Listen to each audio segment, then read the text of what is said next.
ओम शांति। आज हम दिन भर कोई ना कोई कार्य में व्यस्त रहते हैं।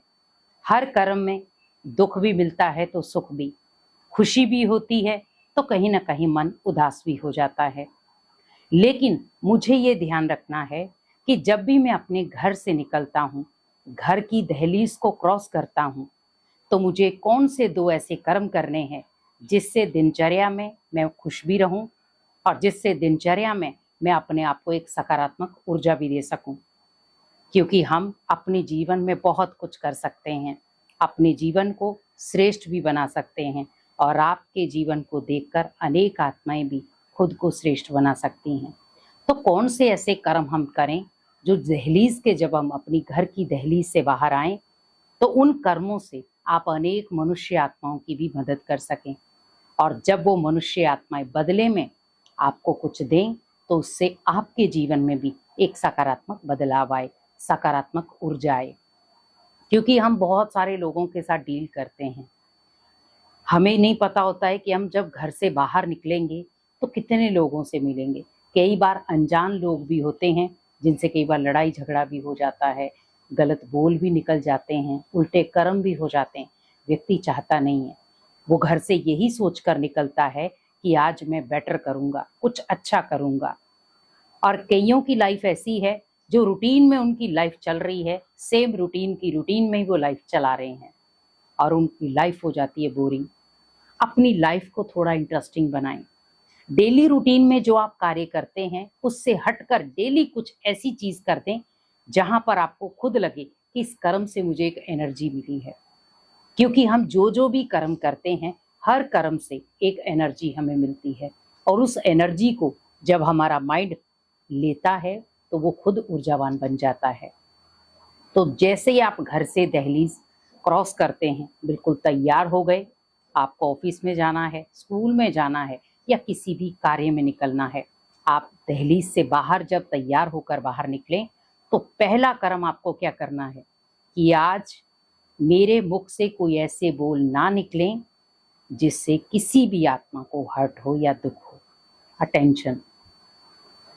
क्योंकि हम जब पूरा दिन कोई ना कोई कार्य व्यवहार में आते हैं तो सबसे ज्यादा यूज होते हैं हमारे बोल, क्योंकि बिना बोल के तो हम कोई कार्य करेंगे नहीं।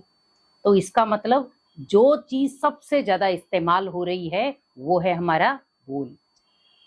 तो मुझे घर से दहलीज जैसे मैंने क्रॉस की तो मुझे अपने साथ ही एक वायदा करना है, अटेंशन रखना है कि भगवान आज मेरे मुख पे सिर्फ सरस्वती बैठे, मैं मुख से वही शब्द निकालूं जिससे सबको सुख हो, किसी भी आत्मा को मेरे बोल के द्वारा दुख ना हो, पीड़ा ना हो, तकलीफ ना हो। अब आप सोच रहे होंगे कि चलो हम तो किसी को कुछ गलत नहीं बोलेंगे, लेकिन जब सामने वाला हमें गलत बोलता जाएगा तो हम सहन कैसे करें। अब आप एक तरफ देखें, किसी भी आत्मा के साथ आपका कोई कार्मिक अकाउंट है, आपके सामने वो आया, अब आपका उसी के साथ कार्मिक अकाउंट है। यहां पर उस आत्मा ने आपको दो गाली निकाल दी या जैसे भी जिस तरीके से भी आपको अपमानित करना था उसने कर दिया, आपने भी स्वीकार कर लिया। अब आपने अटेंशन क्या रखा था सुबह निकलते समय कि आज मैं मुख से कोई भी गलत शब्द यूज नहीं करूंगा जिससे किसी को दुख मिले। अब यहां पर उस आत्मा ने तो वायदा नहीं किया था, उस आत्मा ने क्या किया, आपको दुख दिया या आपको अपमानजनित बोल बोले। यहां पर उस शब्द को रियलाइज करो कि इस आत्मा ने अपना पाप कर्म जमा कर लिया, लेकिन भगवान ने आज मुझे अटेंशन में कहा है कि बच्चे कोई पाप कर्म नहीं करना। आपको बहुत सारे लोग आएंगे जो आपको कहेंगे आप पाप कर्म करो, लेकिन अटेंशन एक ऐसी चीज है जो आपको टेंशन में लाएगी नहीं। अब अगर आप ए को हटा देंगे तो टेंशन आएगी। मीन्स खुद के ऊपर अटेंशन रखो कि उस आत्मा ने पाप जमा किया लेकिन मुझे बोल करके पाप जमा नहीं करना है। कोई बात नहीं, कहते ना एक चुप 100 सुख, क्योंकि एक चुप्पी से आप 100 बातों का निवारण कर सकते हैं। उस व्यक्ति को क्या पता 10 दिन के बाद या 4 घंटे के बाद रियलाइज हो कि मैंने गलत किया। उस आत्मा ने पलटकर मुझे जवाब नहीं दिया। कमजोर वो आत्मा नहीं थी, कमजोर हम थे जो हमने बिना सोचा समझे वो चीज बोल दी। हमें बस ध्यान रखना है अटेंशन पर। कोई कैसा भी है, किस तरीके की भी आत्मा है, उसकी तकलीफ को देखो, कोई बात नहीं है, मेरा भाई है, बहन है, छोड़ो। लेकिन कई बार होता है कि वही चीज रूटीन में होती है। बहुत सारे ऐसे लोग हैं कि हम वर्क में जब अपने जिस भी जगह पर हम जॉब करते हैं वहां पर रोज तिरस्कार होता है और रोज उल्टी सुल्टी बातें सुनने को मिलती हैं। कई बार मनोबल डाउन हो जाता है। उस समय क्या किया जाए? तो आप उस समय अपने अंदर दो आत्माओं के बीच में भगवान को रख दें। बहुत सिंपल तरीका है। मान लो सामने वाली आत्मा आपका अपमान कर रही है, आप उसे स्वीकार करो ही नहीं। मान लो सपोज आपको शुगर है, डॉक्टर ने आपको कहा है मीठा बिल्कुल नहीं खाना है। कोई व्यक्ति आया, उसका बर्थडे था या कोई भी ऐसा फंक्शन था, वो आपके लिए मिठाई लाया, डिब्बा खोल करके आपके सामने रखा, तो आपने क्या कहा कि मुझे मीठा मना है, लेकिन फिर भी मैं आपकी खुशी के लिए बस थोड़ा सा टेस्ट कर लेता हूं। तो वो हमें वहां पर वो चीज का ध्यान रखना है कि उस आत्मा ने इतनी कड़वी बातें बोली, इतना अपमानित किया, इतने उल्टे सुल्टे बोल बोले। ये तो है नहीं है कि आप उसे प्रॉपर इग्नोर कर दोगे, क्योंकि बोलना बहुत आसान होता है, लेकिन वो जब डीलिंग करते हैं तो मुश्किल हो जाता है।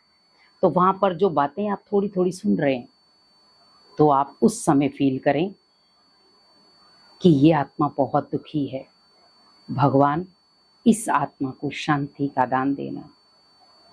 उस समय उस आत्मा के ऊपर रहम की दृष्टि रखो कि ये आत्मा मेरे से पुकार कर रही है कि मेरे दर्द को समझो। और कहीं ना कहीं आप बिजनेस के बीच में भी बहुत सारे ऐसे उतार चढ़ाव होते, क्या पता उसे बिजनेस में लॉस हो रहा है और वो एग्रेशन आपके ऊपर आ रहा है। कोई बात नहीं, एक कान से सुना दूसरे से बाहर। क्या पता आप उस समय चुप हो गए और उस आत्मा के अंदर एक मनोबल बढ़ गया कि नहीं, यहाँ बोलना नहीं चाहिए था, लेकिन मैंने बोल दिया। दूसरे दिन वो आकर के आपसे क्षमा भी मांगेगा, क्योंकि चुप्पी बहुत बड़ा निवारण है। और दूसरा, जब आप घर की दहलीज से बाहर निकलते हैं, कर्मों पर अटेंशन रखें कि मुझे अनेक आत्माओं को दुआएं देनी है। डेली रूटीन में अगर आप ये सोच लें कि मेरा कोई भी ऐसा कर्म ना हो जहां पर मुझे बद्दुआएं मिले, मुझे हर कर्म श्रेष्ठ करना है, हर कर्म दुआओं वाला करना है और हर कर्म में भगवान की याद हो। क्योंकि जब हम कोई भी कार्य करते हैं भगवान की याद में, तो उसमें दुआएं जुड़ती हैं, शक्ति जुड़ती है, भगवान की ब्लेसिंग जुड़ती है और वो कार्य खुद ब खुद सफल हो जाता है। तो जब भी आप घर की दहलीज से बाहर निकलते हैं, बोल पर अटेंशन रखें, कर्मों पर अटेंशन रखें, तो आपका भाग्य भी श्रेष्ठ बनेगा और आप अपने जीवन में जो अचीव करना चाहते हैं वो अचीव भी कर सकते हैं। और आप अपने घर में जब लौट कर आएंगे तो आपके चेहरे पर सिर्फ स्माइल होगी। इसीलिए कोशिश करें कि अपने जीवन को खुशनुमा बनाएं, ताकि आपके जीवन को देखकर अनेक आत्माएं भी प्रेरणा लें और अपने जीवन को खुशनुमा बनाएं। ओम शांति।